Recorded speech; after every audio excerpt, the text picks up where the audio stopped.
Olá pessoal, hoje a gente vai falar sobre Os Arruinados pelo Êxito, o segundo texto do Freud, daquele Alguns Tipos Encontrados no Trabalho Psicanalítico.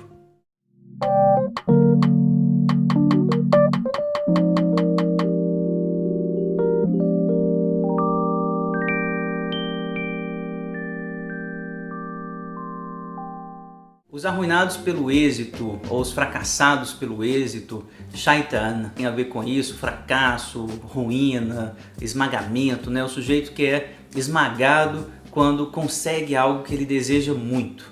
É um paradoxo clínico super interessante, escrito pelo Freud nesse segundo texto que compõe uma trilogia aqui dos Alguns Tipos de Caráter Encontrados no Trabalho Psicanalítico, texto de 1916. O fenômeno clínico que o Freud quer descrever é esse sujeito que quer muito uma coisa, e justamente quando ele consegue aquilo que ele quer, ele cai deprimido.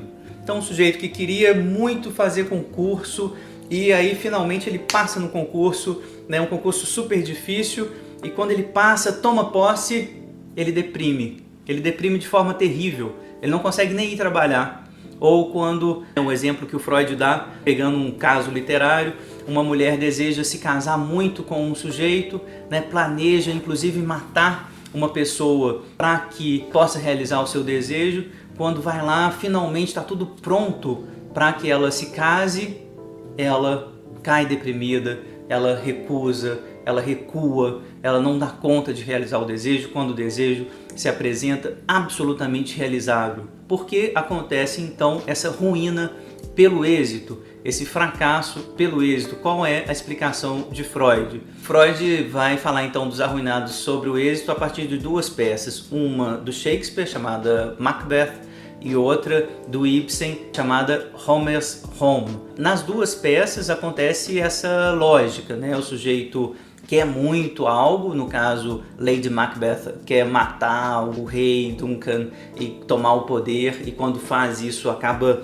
tomada pelas fantasias de culpa e angústia, né, e acaba fracassada depois de realizar todos os seus atos perversos junto com Macbeth. E na peça Homer's Home acontece o mesmo, né? Rebecca vai então planejar, né, toda uma trama para se casar com o Hosmer. Quando consegue isso, inclusive fazendo com que a ex-mulher, né, de Hosmer se suicide, etc., né, fazer toda uma trama perversa também. Quando tá lá próxima de conseguir isso, tá tudo ok para conseguir, ela recua e ela não vai fazer o que ela tem que fazer, o que ela mais desejava fazer.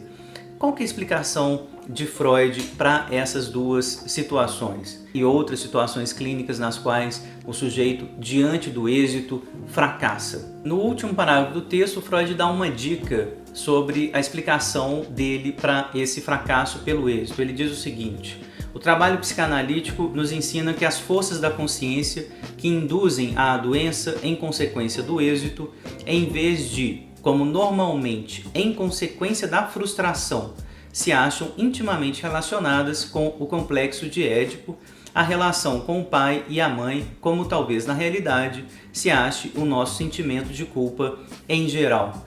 A ideia então do Freud aqui é articular o complexo de Édipo ao fracasso pelo êxito. De maneira geral, o que acontece? A frustração é o que leva à doença. Ter um desejo frustrado faz com que esse desejo procure um outro caminho para se realizar, e esse caminho é sempre o sintoma. E esse sintoma leva ao sofrimento, porque você não pode reconhecer o seu desejo. Ora, esses desejos recalcados, de maneira geral ligados ao complexo de Édipo, eles permanecem no inconsciente e são desejos que são recalcados porque são extremamente aversivos, são extremamente demoníacos, mortíferos, impossíveis, por assim dizer, de serem metabolizados e acolhidos pelo próprio sujeito. Diante da realização do desejo numa situação particular, consciente da vida do sujeito, por exemplo, passar num concurso, namorar alguém, etc. Diante dessa situação na qual o desejo é realizável, esses desejos do inconsciente pegam carona e é como se eles dissessem: você consegue realizar um desejo tão difícil como esse? Passar no concurso, namorar alguém, comprar o carro novo, etc. E não vai conseguir realizar o desejo inconsciente que você abandonou? você não vai conseguir realizar os seus desejos edípicos, então, em nome desses desejos recalcados, não realizados, eu vou quebrar tudo. Eu vou quebrar o próprio prazer que o eu vai ter na realização desses desejos agora conscientes, presentes, que é o namorar, que é passar no concurso, etc. É como se o sujeito se desse conta da sua potência, da potência de realizar o desejo. É disso que ele não pode se dar conta. Ele não pode se haver com a sua potência de realizar o seu desejo. Isso vai mostrar para ele que os seus desejos edípicos poderiam ser realizados, que seus desejos ligados à sexualidade infantil poderiam ser realizados. E é isso que ele não pode ver. Ele não pode se dar conta ainda de que os seus desejos infantis podem ser realizados e com isso o eu seria dilacerado, porque esses desejos infantis estão recalcados porque geram culpa, porque são mortíferos, porque não podem efetivamente ser realizados. O que o sujeito, então, ao longo de uma análise deve compreender é que esses desejos podem ser reconhecidos na fantasia, de que de fato a gente não precisa realizar desejos ligados à sexualidade infantil, a maior parte deles, aliás, a gente não pode realizar. Parricídio, matricídio, incesto, sadismo descomesurado, né? Todas as perversões ligadas à sexualidade infantil, tudo isso deve permanecer recalcado de maneira geral. Ora, o reconhecimento desses desejos, que esses desejos existem, não implica na realização deles. É isso que numa análise o sujeito tem que dar conta. E ele vai ter que dar conta disso exatamente para conseguir realizar desejos outros, que são, esses sim, contumazes, desejos cotidianos, desejos absolutamente inofensivos, né?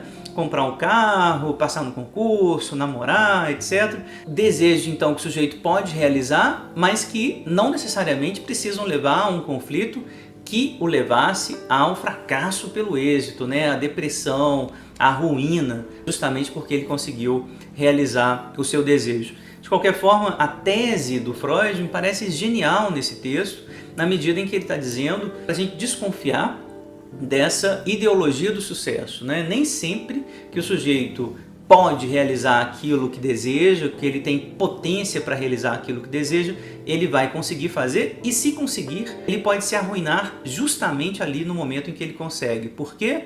Porque isso abre a perspectiva dos desejos inconscientes com relação à própria realização. Se um desejo é realizado, principalmente quando esse desejo é muito difícil, muito cheio de tramas, né, e tensões para realizar, se um desejo difícil pode ser realizado, por que não um desejo infantil também não pode? Diante disso, o inconsciente se arma de novo com toda a sua potência e destrói todo o gozo, toda a possibilidade de gozo do eu. Tese que me parece genial do Freud, a gente encontra isso na clínica, né? É incrível como que isso é potente clinicamente, como que o sujeito pode fracassar no êxito, pode se deprimir quando tem tudo, quando realiza tudo, quando chega esse momento, por assim dizer, ideal. Uma outra interpretação, né, que vai dialogar com o nosso tempo tem a ver com esses ideais, né, assim, como que a gente precisa realizar esses desejos ligados aos ideais da cultura. E quando a gente tem a realização desses ideais, né, temos filho, temos uma família, carro, casa, etc. Os ideais burgueses, eles são realizados. Mesmo assim, o sujeito se vê ali esvaziado de desejo depois de realizar isso tudo. Parece que o desejo ele é mobilizado apenas por esses ideais. E aí esvazia quando a gente vê que esses ideais eles são imaginários, né? Que o desejo pode estar em outro lugar, que não era tudo aquilo que o ideal prometia. Eu acho que é uma possibilidade de dialogar com esse texto também, pensar em que medida esses ideais são ideais vazios, ideais imaginários, nem sempre vão sustentar mesmo o nosso desejo, que a gente pode fazer circular esses desejos sempre por outros lugares que não passem necessariamente por esses ideais que se vendem como o último lugar do desejo, o único lugar do desejo, o lugar mais importante do desejo. Às vezes o desejo ele é plural, ele não tem um lugar só, ele é multifacetado. É para isso que a psicanálise também tem apontado, para a gente não acreditar muito nesses lugares que se vendem como o objeto único, fálico, brilhante do desejo. Isso, de maneira geral, leva, sim, ao fracasso, leva a essa ruína pelo desejo. Finalmente, eu queria recomendar aqui o meu vídeo sobre os excessos, sempre lembrando que a realização do desejo em psicanálise tem a ver com o esparagmos, um outro vídeo que eu fiz sobre esse termo, né, grego, que tem a ver com o despedaçamento. Duas recomendações para vocês: o vídeo sobre esparagmos e o vídeo sobre os excessos, lembrando que a realização do desejo para a psicanálise no limite sempre tem a ver com a ruína, sempre tem a ver com o fracasso. O eu é um aparato que vai nos proteger do desejo na medida em que realiza uma parte do desejo. O eu não pode realizar todo o desejo inconsciente. O desejo inconsciente é, por definição, a partir da obra de Laplanche, eu estou lendo Freud com Laplanche, é por definição mortífero, ele é ligado à pulsão sexual de morte, ele nunca vai poder ser realizado plenamente. A realização plena do desejo significa o despedaçamento do eu. É muito mais do que o fracasso, é muito mais do que um achatamento, né? É um despedaçamento, é uma destruição completa do eu. Então vamos lembrar ainda desses dois vídeos, recomendo que vocês os vejam caso ainda não tenham visto. Muito obrigado por ter acompanhado até aqui. Lembrem-se, esse é um segundo texto de 3, as exceções que a gente já viu, esse agora e o próximo, os criminosos movidos pelo sentimento de culpa, o último texto que compõe essa trilogia de alguns tipos de caráter encontrados no trabalho psicanalítico do Freud. Se vocês gostaram, compartilhem, curtam, comentem, me digam aí se vocês também já sentiram, já presenciaram isso do fracasso pelo êxito. Me contem aí o que vocês acharam. Muito obrigado.